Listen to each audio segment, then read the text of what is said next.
इस सेशन में हम डिस्कस करेंगे a concept of data hygiene in your Excel sheets. Now data hygiene क्यों इम्पोर्टेंट है? अगर आपने जैसे डेटा स्टोर कर रखा है एक्सेल में, वो प्रॉपरली मेंटेन नहीं है, तो इस डेटा से हम जो एनालिसिस करते हैं या कोई रिपोर्ट बनाते हैं, वो सब बहुत डिफिकल्ट हो जाए, या उसमें एरर्स आएंगे, या हमारा काम जो 5 मिनट में हो सकता था वो आधे घंटे में होगा, क्योंकि हमने डेटा को प्रॉपरली मेंटेन नहीं किया। राइट। अब क्या चीजें हैं जो अवॉइड करनी चाहिए जिससे हमारा डेटा मेंटेन रहे ठीक से? नंबर वन, हमको देखना है कि हमारे टेबल में कोई भी एम्प्टी कॉलम या कोई भी एम्प्टी रो ना हो। एम्प्टी सेल हो सकता है, completely empty row and column नहीं होना चाहिए। क्यों नहीं होना चाहिए? क्योंकि जब भी आप किसी टेबल को सेलेक्ट करते हैं, लेट्स से मुझे फिल्टर करना है या पिवट करना है, जैसे आप उसको सेलेक्ट करते हो, क्योंकि यहाँ पे एक एम्प्टी पूरा रो है, तो आपने देखा कि वो नीचे का डेटा पिक ही नहीं किया। तो अगर एम्प्टी रो होता है तो ये डेटा डिवाइड हो गया।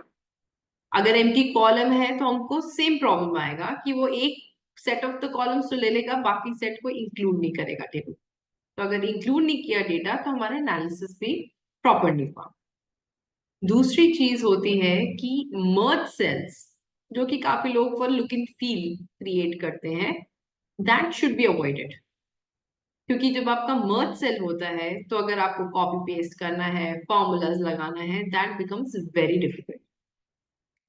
एग्जाम्पल, यहाँ पे अकाउंट नंबर है, एक अकाउंट के वेरियस डेट्स पे क्या ट्रांजेक्शन्स है ये हमने रिकॉर्ड कर रखा है।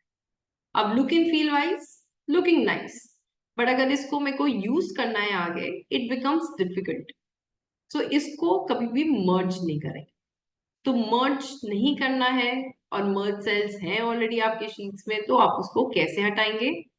On the top which is called ribbon, home में जाएंगे। होम में you will see the symbol, this is for merge, and इसी को अगर आप क्लिक करेंगे तो हो गया अनमर्ज। अब अनमर्ज हो गया है और इन्हीं वैल्यूज को मुझे कॉपी पेस्ट नीचे करना है। सो सिंपली कंट्रोल डी, जब आप कंट्रोल डी दबाएंगे तो ऑटोमेटिकली वो कॉपी पेस्ट हो गया। So this is how a table should look like. No empty rows should be there. We can right click, delete, and no merge cells should be there. So इसको भी हम unmerge करके control D and data is in. So जब आप record करते हैं कभी भी डेटा को एक्सेल में, एक प्रॉपर हेडर होना चाहिए। हेडर के नीचे सेल्स में वैल्यूज होनी चाहिए, and it should be, header name also should be such that it person can able will be able to identify उसमें नीचे क्या वैल्यूज मिल रही। थर्ड थिंग मैंने लिखा है, avoid sticking notes and totals next to the table. Column H में यहाँ पे मैंने लिख दिया है नो विड्रॉल दिस मंथ, और बॉटम में जैसे हम बहुत सारे लोग करते हैं, हमने एक टोटल निकाल लिया, इसका सम निकाल लिया। अब इसमें क्या प्रॉब्लम है? प्रॉब्लम है कि अगेन जब हम टेबल को सेलेक्ट करते हैं, तो ये नोट्स और ये जो टोटल है, ये भी हमारा टेबल का पार्ट आ गया। ऊपर टाइटल, ये हमारा टेबल का पार्ट आ गया। अब ना टाइटल को हमने एनालाइज करना है, ना नोट्स को एनालाइज करना है, ना टोटल को एनालाइज करना है। So should it be a part of table? Absolutely not. तो इसको कैसे अवॉइड करेंगे? इसको अवॉइड करते हैं inserting empty rose and columns around my table, not with in the table, around the table. So for example 1 और 2 के बीच में हमको एक एम्प्टी रो डालना है, तो राइट क्लिक, इंसर्ट।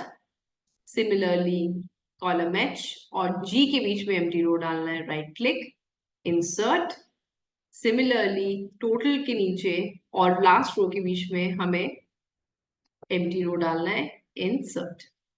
अब जब आप टेबल सेलेक्ट करोगे तो सिर्फ आपका डेटा सेलेक्ट हुआ है, no header is selected, no title is selected, know notes are selected, no totals are selected. So this is how you should maintain your table. Proper headers should be there. Underneath the headers, values should be there. Cells empty हो सकते हैं, कोई problem नहीं है। Like for example over here withdrawal amount था नहीं, सिर्फ deposit हुआ, तो withdrawal column empty रहेगा। बट एक पूरा रो और पूरा column should not be empty, क्योंकि अगर आप डेटा अच्छे से मेंटेन नहीं करते तो उसका आगे एनालिसिस भी पॉसिबल नहीं है. So this is called data hygiene. It is important. अगर आपका डेटा मेंटेन नहीं है तो आगे का analysis reporting also takes a lot of effort, lot of time and results in lot of errors. So maintain your data tables properly.